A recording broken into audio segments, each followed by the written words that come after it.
Eu sou o Dr. Douglas Lopes, apresentador do programa Fala Doctor. Vamos falar de um tema que é a proteção judicial dos direitos sociais. Estou aqui com um juiz de direito e que recentemente ele lançou um livro. E é uma grata satisfação de tê-lo aqui falar sobre isso e muito mais, que é o Dr. Carlos Alberto Eli Fontella.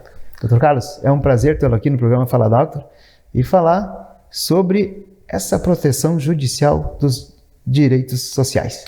Olá, Douglas. A minha saudação a todos que nos assistem e agradecer inicialmente o teu convite para participar desse programa e para divulgar a nossa obra, que é fruto da minha tese de doutoramento, que foi defendida na Universidade de Lisboa, Faculdade de Direito da Universidade de Lisboa, e que foi fruto de uma investigação longa e que resultou nesse livro que está à venda aí na Feira do Livro.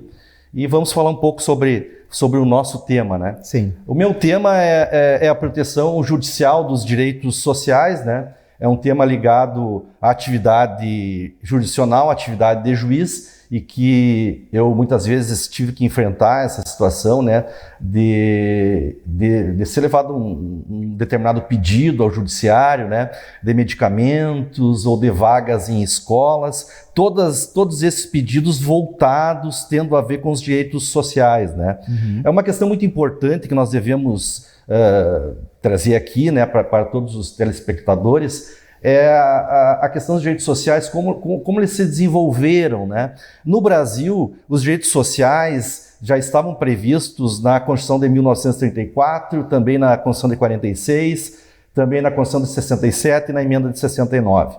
Só que naquela altura, né, a previsão constitucional dos direitos sociais não se deu como hoje está prevista aí na nossa Constituição Federal de 1988.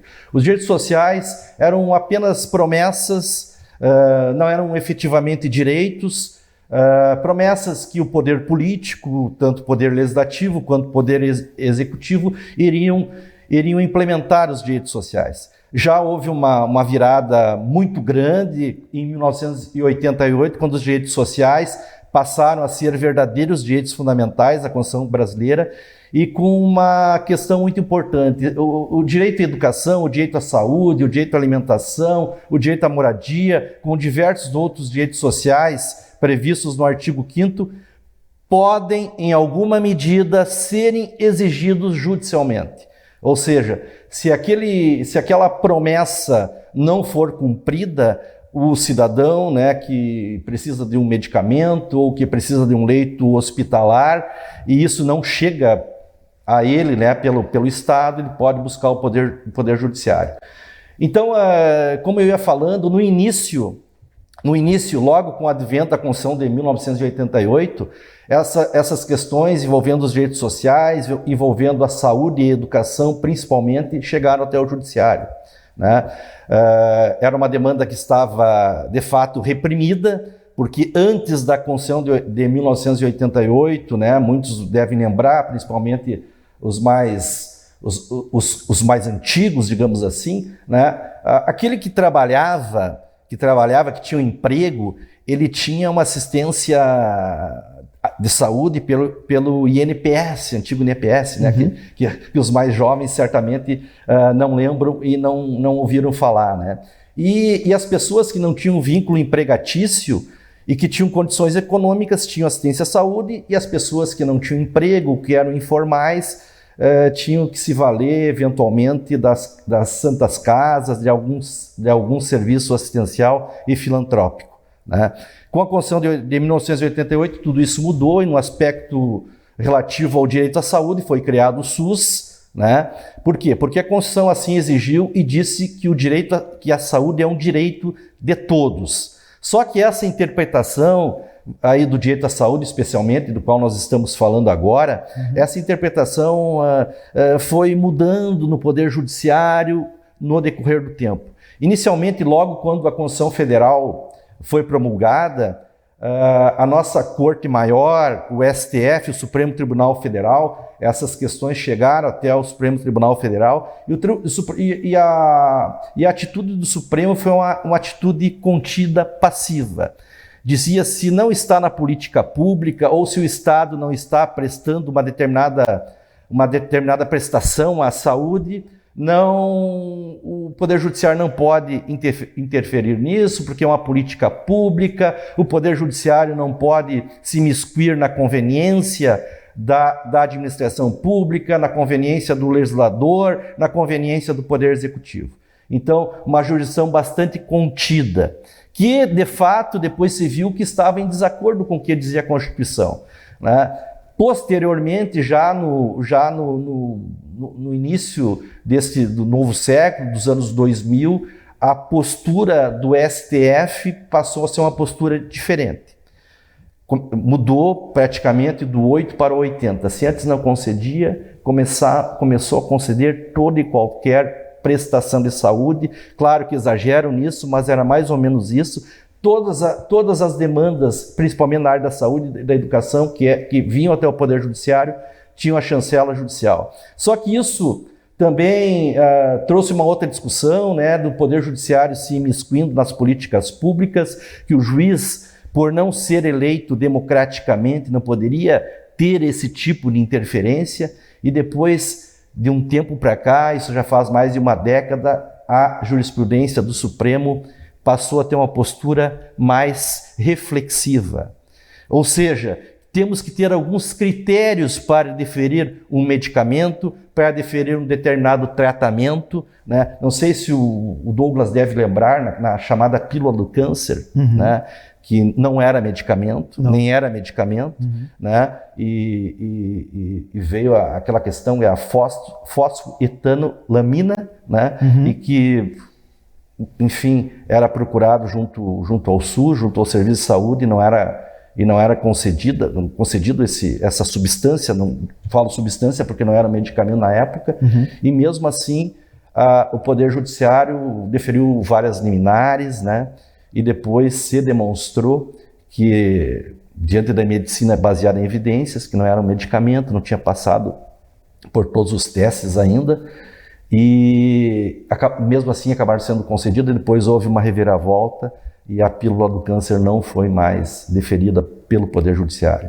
Então, o nosso momento agora, já vem de algum tempo, é um momento de reflexão, de critérios para que o juiz, utilizando esses critérios, defira ou não uma determinada prestação de saúde. Isto é muito importante, por quê?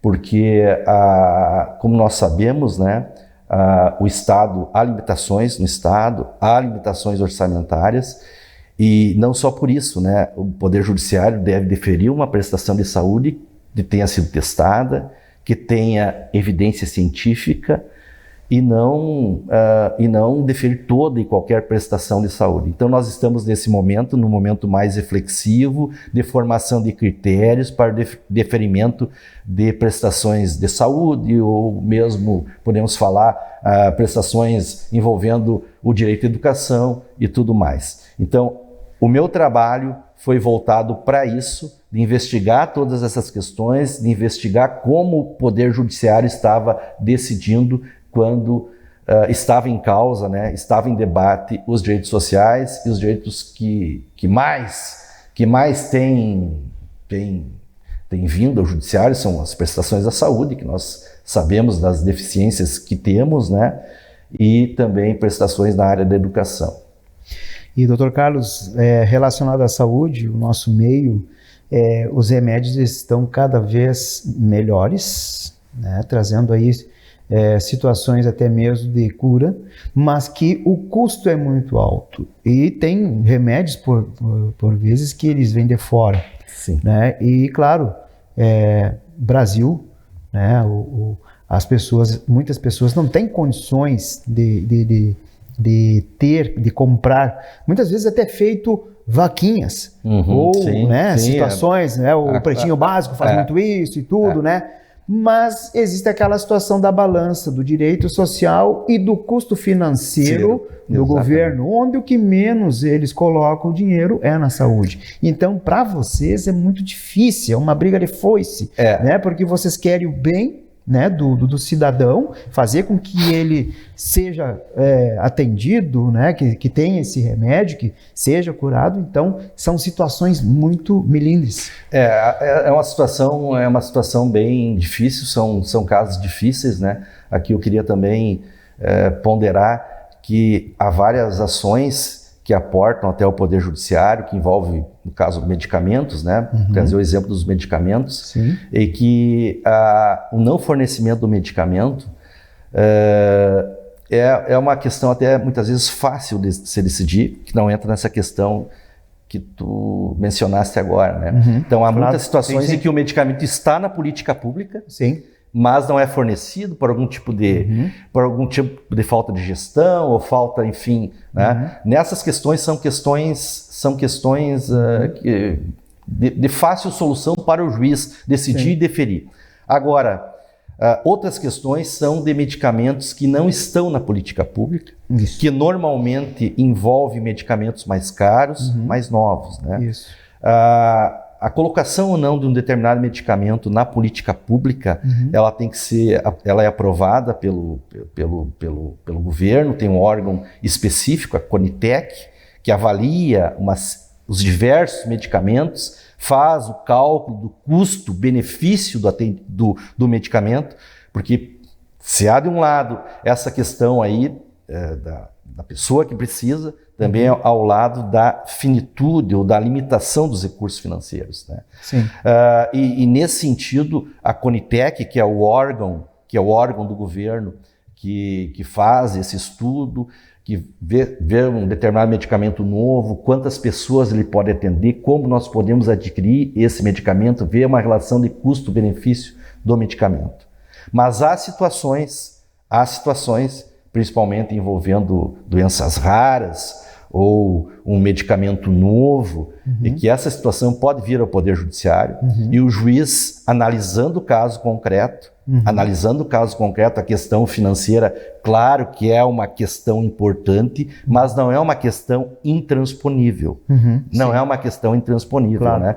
Nessas situações, principalmente, né, há uma série de critérios que são observados, dentre eles a capacidade financeira da pessoa de adquirir ou não o medicamento. E quando o medicamento é um medicamento que não está na política pública, não está na política pública, não foi colocado na política pública, tem alguns critérios que devem ser observados. Outro critério importantíssimo é a questão de saber se o medicamento tem registro na Anvisa. E mesmo se não tiver registro na Anvisa, numa situação muito excepcional, se algum outro órgão sanitário, o FDA dos Estados Unidos, ou o órgão europeu, né, que faz essa apreciação dos medicamentos, se tem o registro, o que o Poder Judiciário não pode, ou há uma vedação por causa do julgamento do STF, são os medicamentos que não têm registros, medicamentos experimentais e que não têm nenhuma comprovação na medicina baseada em evidências da sua eficácia. Mas nessas situações limites, há a possibilidade, sim, a depender do caso concreto, a depender de quem postula o medicamento, das condições de quem postula o medicamento, de ser fornecido um medicamento que não está na listagem, não está na listagem do SUS, e é uma questão muito difícil às vezes, porque nos deparamos com o drama humano, deparamos com o drama humano, mas temos que fazer essas ponderações. Né? Outra questão também que nós temos no Poder Judiciário, porque o juiz, o conhecimento dele é um conhecimento jurídico, ele não consegue abarcar todas as áreas do conhecimento, evidentemente, né?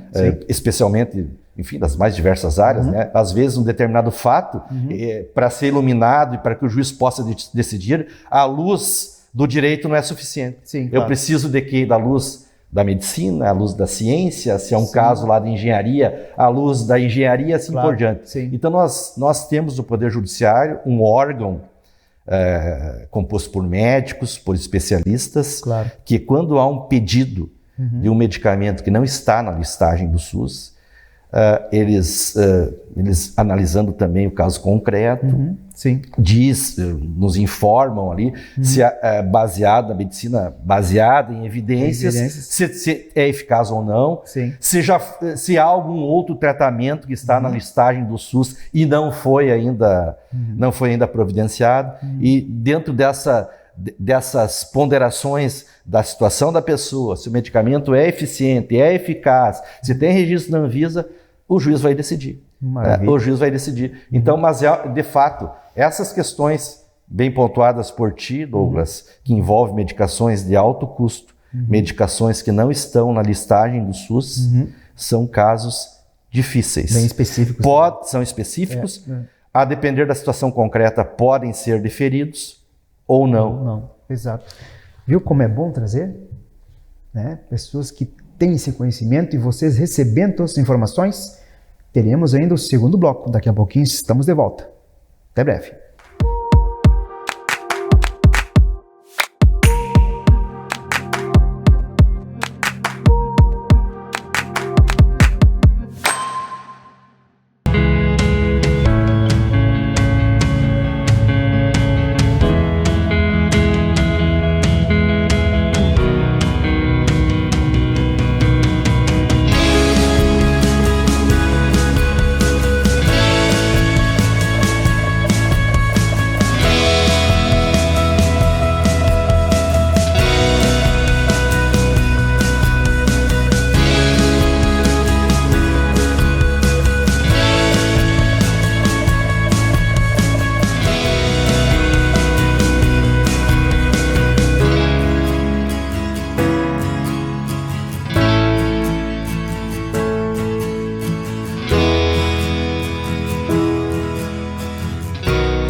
Mas olha, eu estou aqui, estamos confabulando, conversando sobre a cannabis, né, Dr. Carlos? Sim. Que já tem algumas como é que você chama aqui? Decisões, é claro, e que principalmente para o autismo, né? Exatamente, né? Nós vivemos hoje num grande desafio, né? Há um grande diagnóstico de crianças com um transtorno do espectro autista, né? Que traz, enfim, uma série de desafios, né? Que muitas pessoas não estão acostumadas a lidar. E também já ocorre, né? Tratamento além do tratamento medicamentoso e as terapias, né? E há alguns casos relatados aí na jurisprudência, né? Da utilização da cannabis, né? Em casos específicos, e se essa questão evidentemente chega até o Poder Judiciário, vai ter avaliação, evidentemente, né? E já há casos de deferimento. Casos que mais chegam para vocês em relação a medicamentos e doenças? Os casos mais frequentes, né? Eu estou agora afastado da jurisdição da Fazenda Pública, né? Quando era juiz em Santo Ângelo, esses casos eram muito, muito comuns para mim, mas claro, evidentemente chegam. Hoje aqui em Santa Maria, as demandas de saúde são de competência do Juizado Especial da Fazenda Pública, da doutora Estefânia Frigueto, né, que é uma pessoa muito atuante nessa área, atua aqui no nosso Comitê Regional de Saúde, porque é uma jurisdição que é diferenciada, né, porque há vários atores que atuam na área da saúde, né? Então, esse link com esses diversos atores aí é feito pela doutora Estefânia Frigueto, também um outro colega muito operoso, o doutor Diego Delabari, também em algumas situações também atua, pois ele é o juiz titular da primeira vara civil especializada em fazenda pública aqui de Santa Maria. Mas essa questão aí dos medicamentos é uma questão que é muito frequente ainda no Poder Judiciário, né? É muito frequente, e principalmente também tratamentos para diversas doenças, né? Como bem sabes, Douglas, o nosso Sistema Único de Saúde, né, ele atende a maior parte da população, né? Dados agora, em torno de 70% da população são usuários do SUS, os restantes 30% são da saúde suplementar, dos planos privados de saúde, né? Então, apesar de diversas críticas que se faz muitas vezes ao SUS, claro que há muitas deficiências, há muitas coisas para melhorar, e o SUS não é homogêneo em todos os estados, nem em todas as cidades, mas presta um serviço relevante, de suma relevância para a população, para todos, né? Então, como tu falaste antes, né, a saúde e a educação são dois direitos sociais de grande relevância e que dependem, né, de recursos, de investimentos, né? E também, como outras áreas também, mas é uma área bem sensível, né? Por isso a discussão em torno dos direitos sociais, que nós havíamos conversado no primeiro bloco, né? E que no Brasil os direitos sociais, assim como os outros direitos de liberdade, são direitos fundamentais, e se as prestações, ao menos as prestações mínimas ou as prestações suficientes para que a pessoa possa fazer frente a uma determinada demanda de saúde, pode ocorrer o ajuizamento de um determinado tipo de ação. Claro que, chegando ao Poder Judiciário, vai ser avaliada aquela questão, estabelecidos os critérios utilizados para o julgamento desse tipo de ação, né? Sim. Então é uma questão, é uma jurisdição assim que para o juiz, né? Ele deve decidir de acordo com a Constituição Federal, de acordo com as leis, mas sempre tem uma questão pessoal, uma questão muitas vezes dramática, que um leito hospitalar ou mesmo um medicamento pode ter uma repercussão grande, às vezes uma diferença entre a vida e a morte de uma pessoa. Uma emergência, aquela situação, né? de fila, né? Um está pior que o outro e daí entra com uma ação. Exatamente, nós tivemos algo recente ainda na pandemia da Covid-19, né, que assolou todo mundo, né, com consequências mais graves ou menos graves, a depender do país ou a depender da região, né? Mas ali que ficou bem presente a importância de um sistema de saúde forte, com recursos e que atenda a todos, né? Exato. E muitas vezes houve uma certa crítica e tal, quanto... Aí entra justamente a questão dos direitos fundamentais que tratamos nesse livro, né? Muitas vezes, todos nós temos o nosso direito de ir e vir, né? Podemos nos deslocar para onde quisermos, temos a nossa liberdade religiosa, mas numa situação emergencial, esses direitos que eu referi agora, que são direitos de liberdade, eles podem ser limitados, eles podem ser restritos, porque há um outro direito que precisa ser fomentado, que precisa ser protegido, que no caso do direito à saúde, que foi o que aconteceu, né? E havia aquele dilema, né, das questões econômicas que são importantes, mas numa determinada situação, às vezes, algumas limitações podem ser impostas para a proteção do direito à saúde. Evidentemente que quando o quadro pandêmico amenizou, essas restrições foram sendo mitigadas e até depois retiradas essas restrições, né? Mas muitas vezes nós não nos damos por conta, né? Mas os direitos sociais são direitos importantes, né? Falamos muito da saúde, mas devemos também falar da educação, né?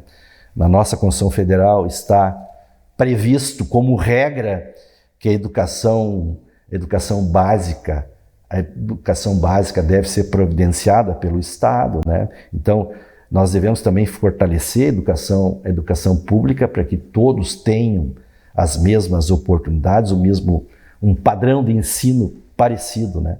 Porque alguém que não tem saúde, que não tem educação, como que ele vai exercer os seus direitos de liberdade, exatamente, o seu direito de expressão, o seu direito de ir e vir, né? Então, os direitos fundamentais Os direitos de liberdade que eu mencionei antes e os direitos sociais estão interligados nesse sentido, né?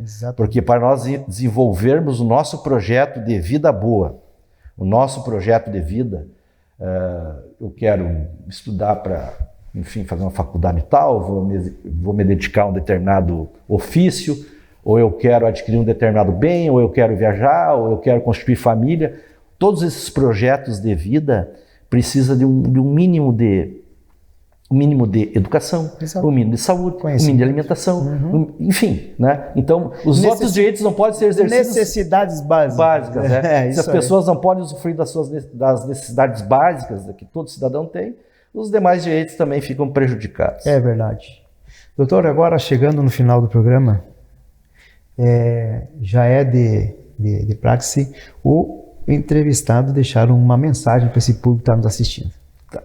A mensagem final que eu deixo é uma mensagem de alento, uma mensagem de que o tema da minha tese, que é a proteção judicial dos direitos sociais, né, que a mensagem de alento é no sentido de que toda pessoa que porventura, né, tiver uma prestação social que não é atendida, essa prestação social está prevista em lei, ela pode buscar o judiciário, né? Claro que os direitos sociais, a previsão dos direitos sociais na Constituição Federal não dão direito a tudo, tá? Porque temos a população do Brasil, as pessoas que são titulares dos direitos sociais também são titulares de outros direitos. Mas toda vez que um direito previsto na legislação for vilipendiado, não for atendido, há esta possibilidade. E rogo que todas essas questões que nós estamos falando aqui, elas desbordam para o judiciário quando não são bem resolvidas num outro domínio, que é o domínio que deveriam ser resolvidas, que é o domínio da política, que é o domínio do legislativo e do executivo. Mas todos os poderes, né, como sempre digo, devem funcionar de forma harmônica, cada um desempenhando da melhor forma o seu papel, o papel que está previsto na Constituição Federal. Maravilha. Doutor Carlos, muito obrigado pela sua presença. Obrigado por essas informações preciosas. Parabéns pelo livro. Uma pergunta. Escrever um livro, qual é o grau de satisfação? Olha, dizem que devemos fazer 3 coisas, né? Plantar uma árvore, ter filhos e escrever um livro. A escrita desse livro foi a minha última das... Demorei um bom tempo, né? Porque demandou muita investigação, muita renúncia pessoal, mas ao final é um motivo de grande satisfação e alegria deixar uma obra, né, que pode ser consultada por todos aqueles que têm a curiosidade de fazer uma consulta, de investigar esse tema instigante que são os direitos sociais. Então é uma atividade árdua, mas ao final é uma atividade prazerosa. Parabéns. Obrigado. Parabéns pela dedicação, parabéns por deixar um legado, né? E justo, proteção judicial aos direitos sociais. Uma vez convidado, sempre convidado para o meu Fala Doctor. E a você que está nos assistindo, é importante dizer que o Fala Doctor, ele é muito democrático, trazendo, é claro, informações preciosas, informações que vai levar até a ti um monte de conhecimento e saber o que está acontecendo. Então, vida, saúde, qualidade de vida, bem-estar, isso também faz parte dos seus direitos sociais. Mais uma vez, doutor, muito obrigado. E a você, uma gratidão imensa. E olhe, nos siga, vai lá e compartilha. Isto é assunto para todo mundo saber. Aquele abraço.